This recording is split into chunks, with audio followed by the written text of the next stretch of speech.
Irmãos, a palavra de Deus diz assim: Então fugiu Davi da casa dos profetas em Ramá e veio e disse a Jonatas: Que fiz eu? Qual a minha culpa? E qual o meu pecado diante do teu pai, que procura tirar minha vida? Ele respondeu: Tal não suceda, não serás morto. Meu pai não faz coisa nenhuma, nem grande nem pequena, sem primeiro me dizer: Porque, pois, meu pai me ocultaria isso? Não há nada disso. Então Davi respondeu enfaticamente: Muito bem sabe teu pai que, da tua parte, achei mercê, pelo que disse consigo: Não saiba isso, Jonatas, para que não se entristeça. Tão certo como vive o Senhor e tu vives, Jonatas, apenas há um passo entre mim e a morte, disse Jonatas a Davi. O que tu desejares eu te farei. Disse Davi a Jonatas: Amanhã é a festa da lua nova, em que sem falta deveria sentar-me com o rei e para comer, mas deixe-me ir e esconder-me-ei no campo até a terceira tarde. Se teu pai notar a minha ausência, dirás: Davi me pediu muito que o deixasse ir a toda pressa a Belém, sua cidade, porquanto se faz lá o sacrifício anual para toda a família. Se disser assim, está bem, então teu servo terá paz. Porém, se muito se indignar, sabe que já o mal está de fato determinado por ele. Usa, pois, de misericórdia para com teu servo, porque ele fizeste entrar contigo em aliança no Senhor. Se, porém, há em mim culpa, mata-me tu mesmo. Por que me levarias a teu pai?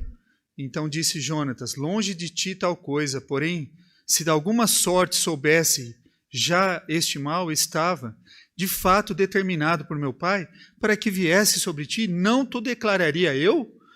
Perguntou Davi a Jonatas: Que tal me fará saber se por acaso teu pai te responder asperamente? Então disse Jonatas a Davi: Vem e saiamos ao campo. E saíram. E disse Jonatas a Davi: O Senhor Deus de Israel seja testemunha. Amanhã ou depois de amanhã, a essas horas, sondarei meu pai. Se houver algo favorável a Davi, eu te mandarei dizer. Mas se meu pai quiser fazer-te mal, faça com Jonatas o Senhor o que te aprouver. Se não tu fizer, saberei eu e não te deixar ir embora, para que sigas em paz. E seja o Senhor contigo, como tem sido com meu pai. Se eu então ainda viver, porventura, não usarás para comigo da bondade do Senhor, para que não morra?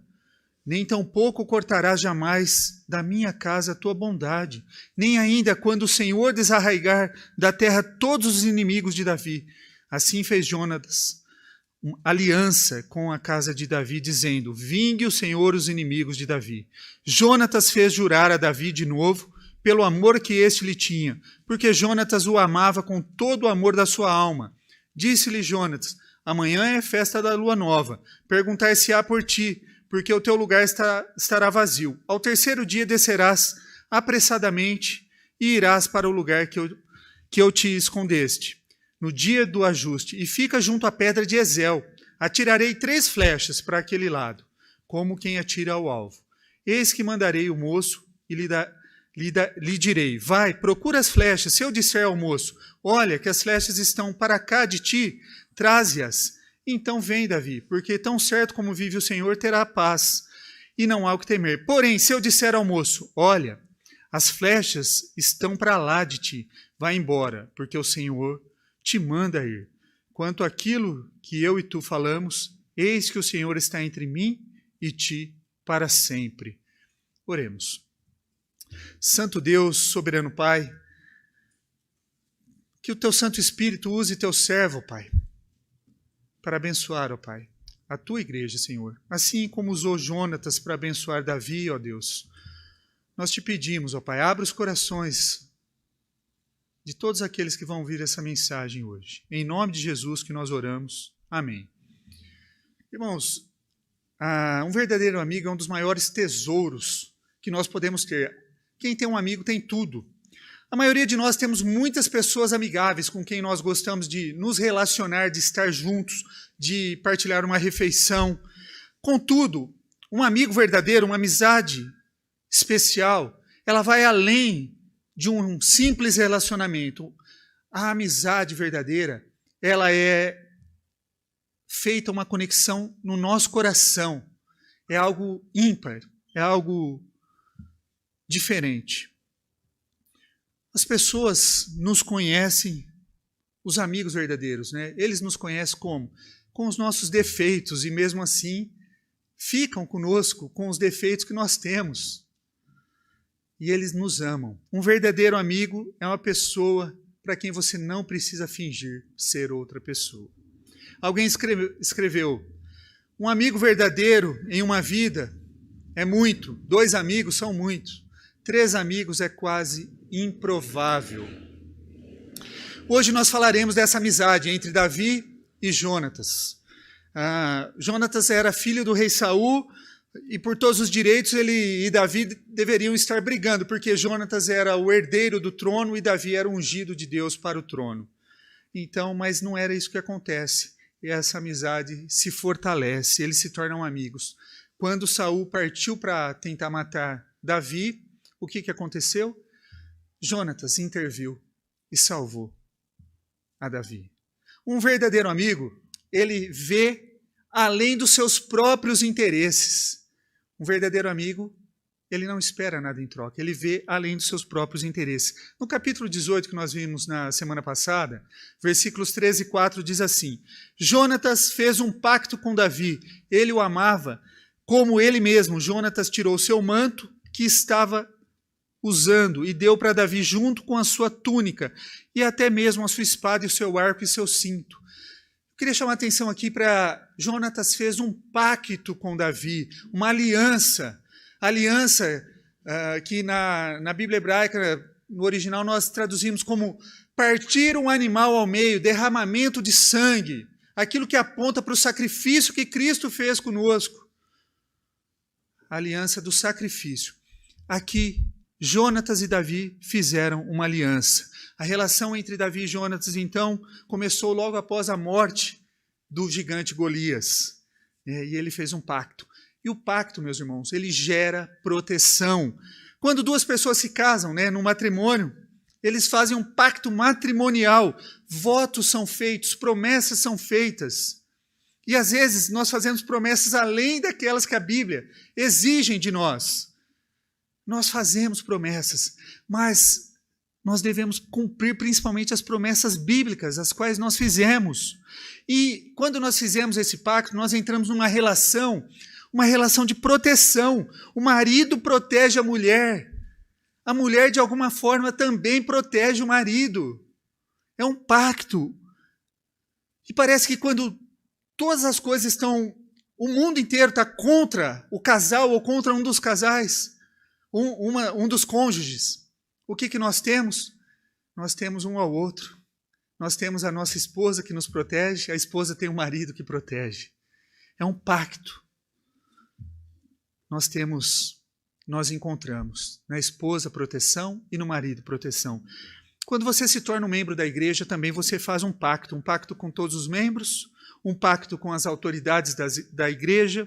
Você faz promessas de ser útil, você faz promessa de sustentar a igreja financeiramente, você faz muitas promessas aqui. E a igreja também faz um pacto com você, que é o pacto de te abençoar, de te apoiar, de te ajudar. Quando você precisar, ela promete cuidar, te proteger de várias formas. Davi e Jonatas fizeram um pacto, eles concordaram que apoiariam e protegeriam um ao outro.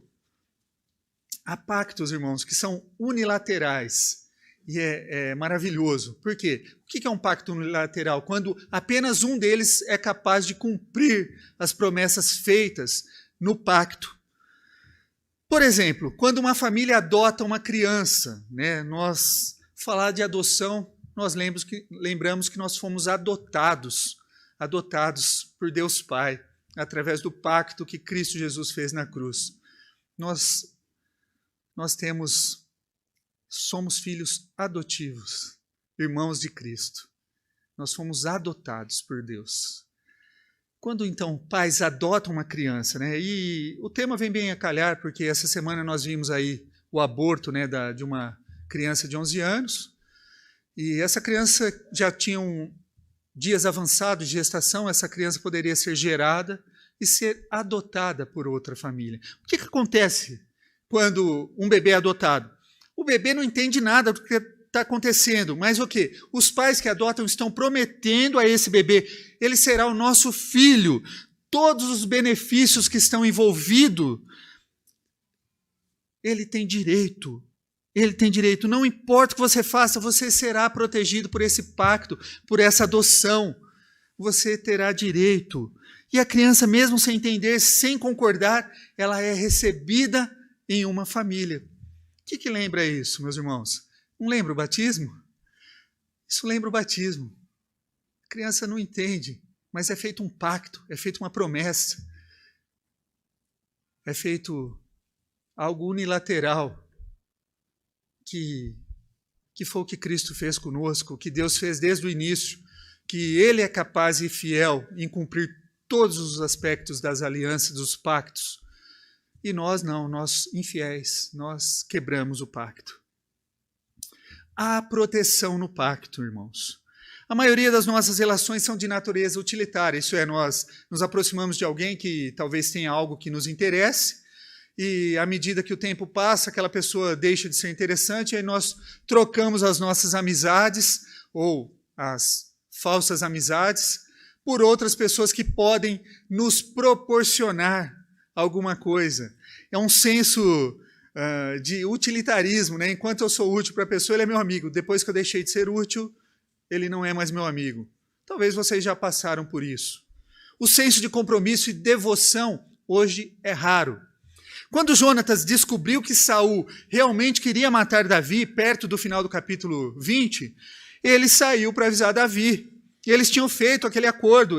Jonatas saiu para o campo e foi lá, atirou as flechas e falou para o moço: está mais para frente um pouquinho, vai mais para frente. O moço não entendia nada, o moço servia ali como um álibi, caso Jonatas fosse preso, e não tinha nada a ver com o encontro que ele tinha com Davi. As flechas estão adiante de ti. E aí Davi já entendeu que, de fato, Saul queria matá-lo. Eram as palavras, um código que eles criaram, que ele precisava fugir. E o que aconteceu? Depois que Jonatas mandou o criado embora, versículo 41 diz que Davi saiu do seu esconderijo ao lado sul da pedra de Ezel. Davi se curvou diante de Jonatas 3 vezes com o seu rosto em terra. Davi, meus irmãos, é ungido de Deus, aquele que Deus escolheu para ser o próximo rei de Israel. E inclinou-se ao seu amigo Jonatas, talvez por respeito à sua amizade ou por ele ser filho do rei. O que nós podemos perceber é que não há ego nessa relação de amizade entre os dois.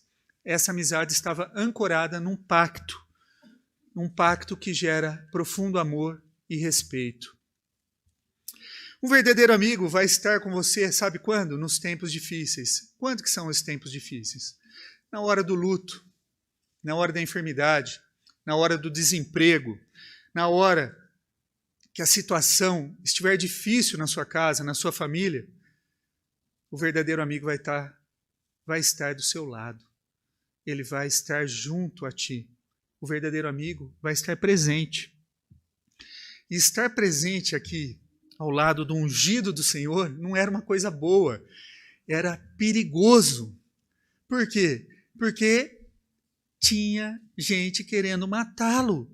O próprio rei de Israel atual, Saul, queria matar o ungido Davi. Então, ser amigo de Davi era perigoso.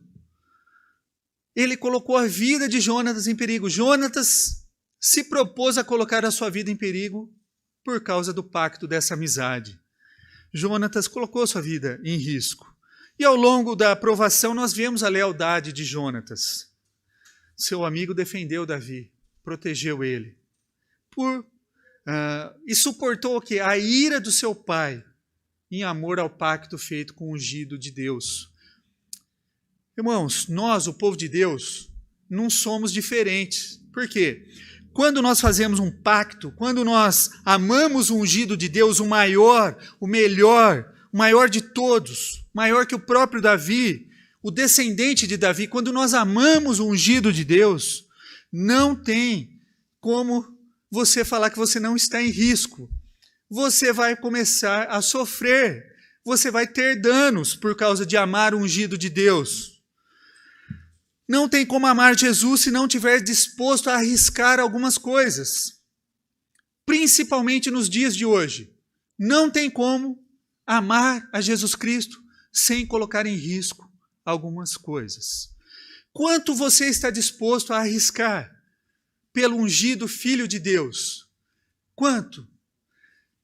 Comentei hoje na sala dos jovens, né? Se de repente vem uma lei federal que, a partir dessa lei, todos aqueles que possuírem uma Bíblia, seja ela impressa ou seja ela em aplicativo, será condenado à cadeia. Quantos de vocês se livrariam das Bíblias? É uma pergunta mesmo para que você sonde o seu coração. Será que você manteria sua Bíblia e seria preso? Ou você abriria a mão da sua Bíblia? Se surgisse leis que qualquer pessoa que está vinculada a uma religião cristã perderia direito a chamar os serviços públicos, direito à aposentadoria pelo INSS, direito a usar o SUS, perderia o direito de ser um servidor público ou qualquer coisa que envolvia o serviço público por ser cristão, você retiraria o seu nome do rol de membros da sua igreja? Você ia chegar assim, pastor, o senhor sabe como é que é, né? Preciso cuidar da minha família, né? Quanto que você está disposto a arriscar pelo Filho ungido de Deus? Quanto? Se dissesse que o seu dinheiro que está aplicado, os seus bens imóveis, seriam confiscados, você continuaria sendo, irmão, em Cristo aqui, filiado a uma igreja? E vocês, queridos irmãos estudantes que estão em universidades abertamente marxistas, defensor de todo e qualquer tipo de imoralidade, participam da marcha da maconha, marcha pró-aborto, marcha disso, marcha daquilo, se depara com aquele professor que não dá aula, mas o que ele está fazendo? Doutrinando. E aí ele fala um monte de coisas contra o cristianismo. E aí ele chega sarcasticamente no final e fala assim, não tem nenhum crente aqui não, né? E aí, você ousaria falar? Estou aqui, professor. Como que você reagiria? Ficaria mudo? Quanto você está disposto a arriscar pelo Filho ungido de Deus? Associar-se ao ungido de Deus é perigoso. Foi para Jonatas, será para nós. Amizades verdadeiras muitas vezes são inconvenientes. Por quê? Às vezes custa ser amigo de alguém. Por quê? Porque alguém sabiamente uma vez disse, valorize um amigo que encontra tempo na sua agenda, mas preza por aquele que nem consulta a agenda para estar com você. Um verdadeiro amigo é alguém que sente a sua falta e que, quando está separado, ele sofre com a sua ausência. Mas quando encontra, e sente saudade, mas quando ele encontra você, parece que vocês podem ter passado semanas, meses, quando vocês se encontram, parece que foi ontem. Vocês continuam a conversa da onde parou. Um verdadeiro amigo é essa pessoa. É essa pessoa. E um verdadeiro amigo sente a falta numa partida. Alguns membros da nossa comunidade logo vão embora. Nossa irmã Diana fica para mais um mês aqui conosco e voltará talvez definitivamente para o país dela, para a Colômbia. Outros irmãos estão arrumando emprego em outras cidades. Outros se mudaram. Nós sentimos falta desses queridos. A partida é dolorosa, é triste. E Davi e Jonatas tiveram que se separar. Houve um momento de despedida. O versículo 41, a segunda parte, diz assim: e beijaram-se um ao outro e choraram juntos. Davi, porém, muito mais. Quando bons amigos têm que se separar, é doloroso. Algumas pessoas que em um movimento revisionista buscam transformar essa amizade de Davi e de Jonatas numa amizade homoafetiva. Eles procuram falar que há um relacionamento homossexual aqui. O pastor Rick Phillips, ele diz assim: toda pessoa que fica confusa nessa demonstração de afeição entre homens piedosos, nada sabe sobre laços que há entre companheiros de guerra, entre amigos de infância e entre irmãos. Procure crianças que cresceram juntas. São amigos para a vida toda. Procurem homens e até mesmo mulheres que têm a aliança, o pacto de Cristo. E você vai ver esse tipo de amizade. Aqui não se trata disso, meus irmãos. É uma amizade baseada num pacto que vem de Deus. Davi ficou triste por ter colocado a vida do seu amigo em perigo e ter colocado ele contra o seu próprio pai. As lágrimas de Davi eram lágrimas de amor e de gratidão, eram também lágrimas de tristeza. Por quê? Porque sabia que talvez não veria mais seu amigo novamente. É interessante que um verdadeiro amigo pode ser contado para manter o quê? A sua palavra. Um verdadeiro amigo mantém a sua palavra. Davi fez um pedido para Jonatas. O versículo 8 do capítulo 20 diz assim: usa de misericórdia para com teu servo, porque ele fizeste entrar contigo em aliança no Senhor. Se, porém, há em mim culpa, mata-me tu mesmo, porque vai me levar para o teu pai.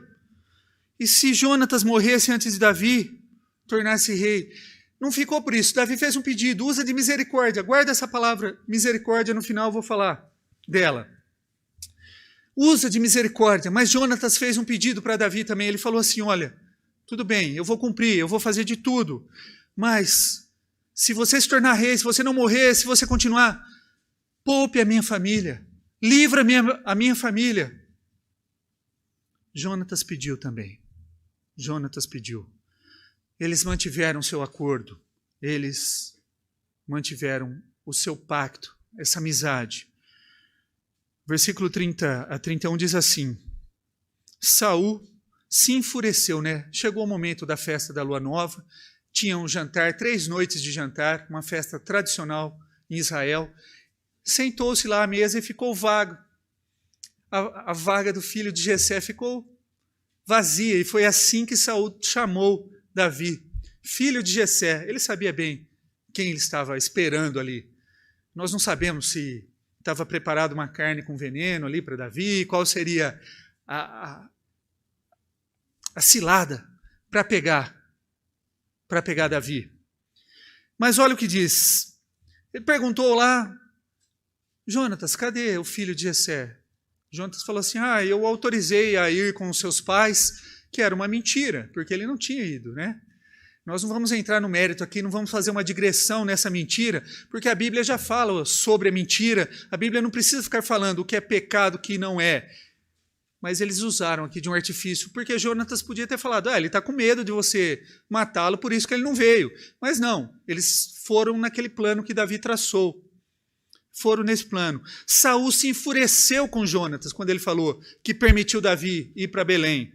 E disse: seu traidor, filho de prostituta, pensa que não sei que você quer que ele seja rei para sua própria vergonha e da sua mãe? Enquanto esse filho de Jessé viver, você jamais será rei. Agora vá buscá-lo para que eu o mate.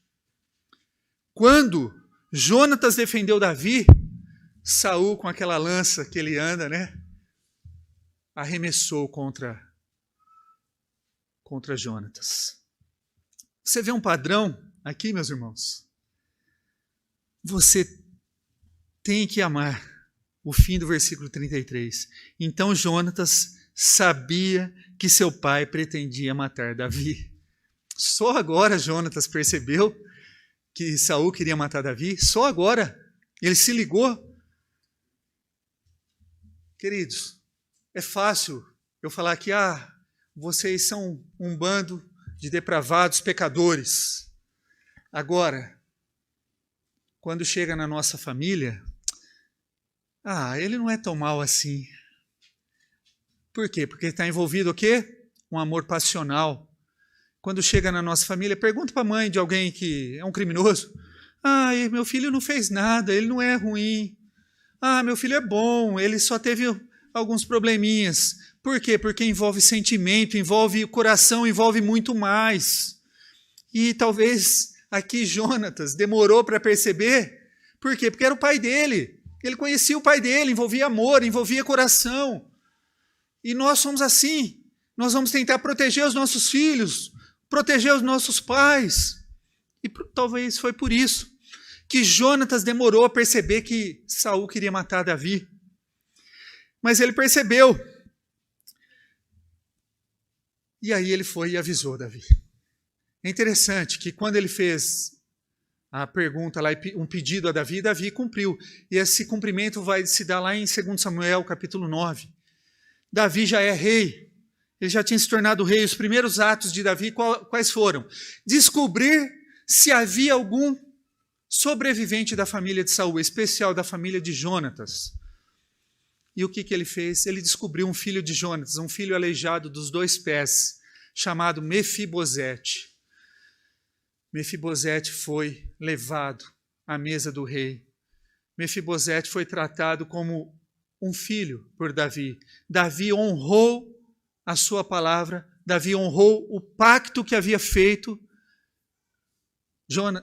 Davi com Jonatas. Davi honrou o pacto que havia feito com Jonatas. Queridos, se você se importa com seu amigo, você se importa também com a família dele. Você certamente leu, já ouviu histórias, né, de como um amigo ajudou a criar os filhos de um outro amigo que morreu. A morte não rompe as obrigações do coração, do pacto que foi feito.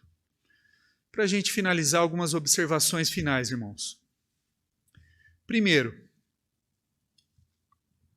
para ter um bom amigo, você precisa ser um bom amigo.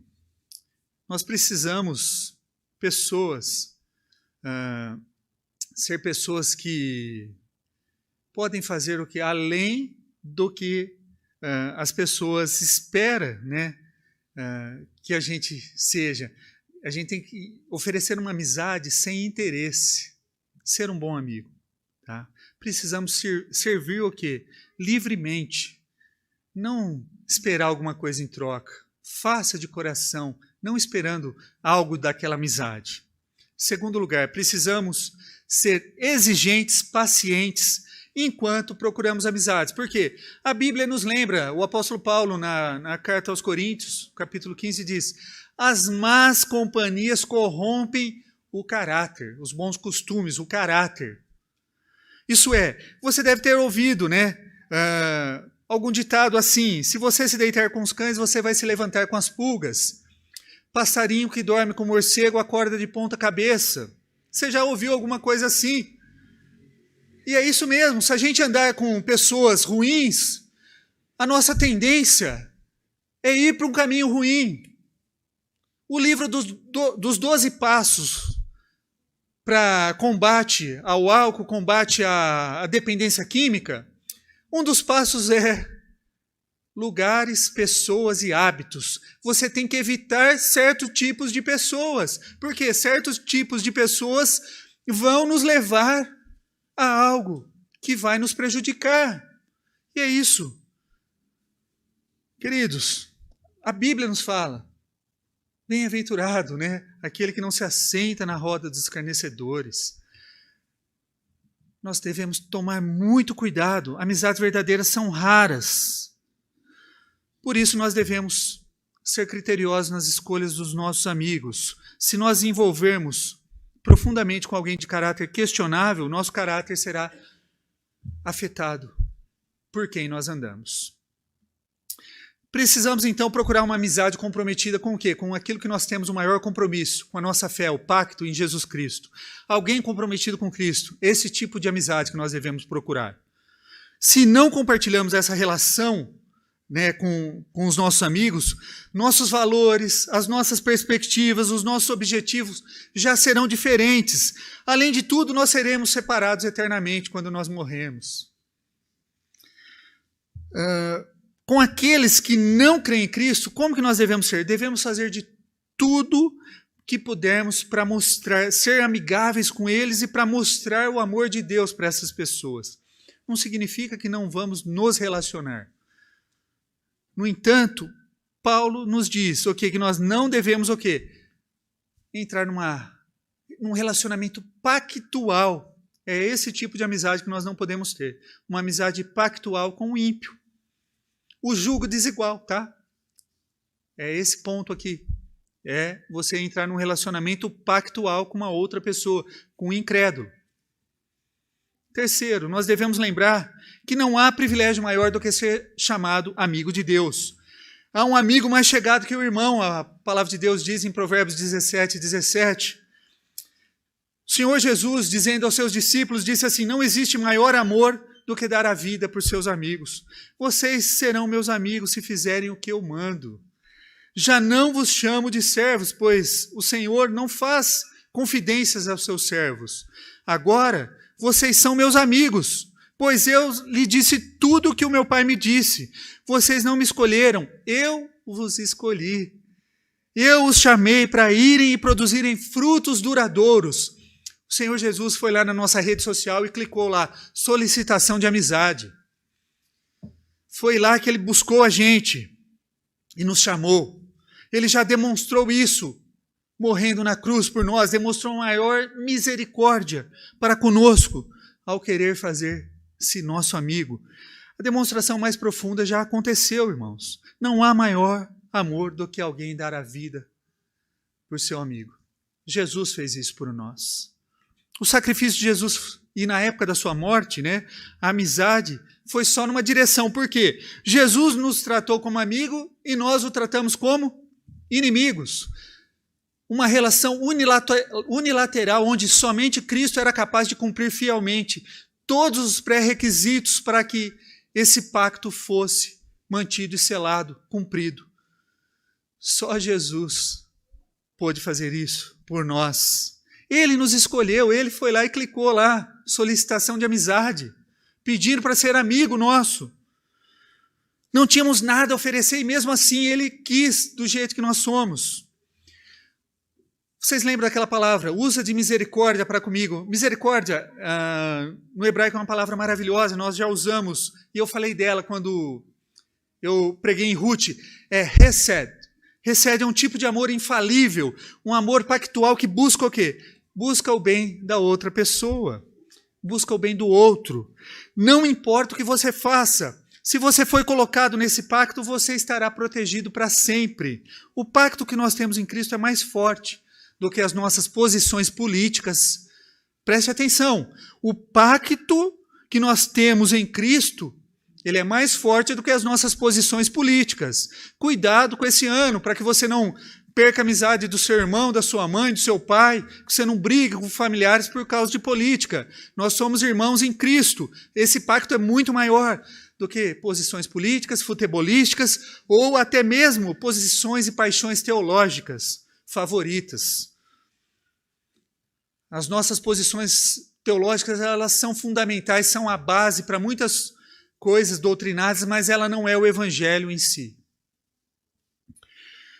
Nas várias redes sociais, como eu falei, o Facebook, Instagram, a gente precisa pedir a solicitação de amizade para alguém nos aceitar. Se ela recusar, você é excluído e não tem acesso às fotos, à página daquela pessoa. Porque ela não te aceitou, então você não consegue ver. Somente amigos podem ver. Na maioria das páginas é assim. E entenda isso. Jesus Cristo fez uma solicitação de amizade para nós.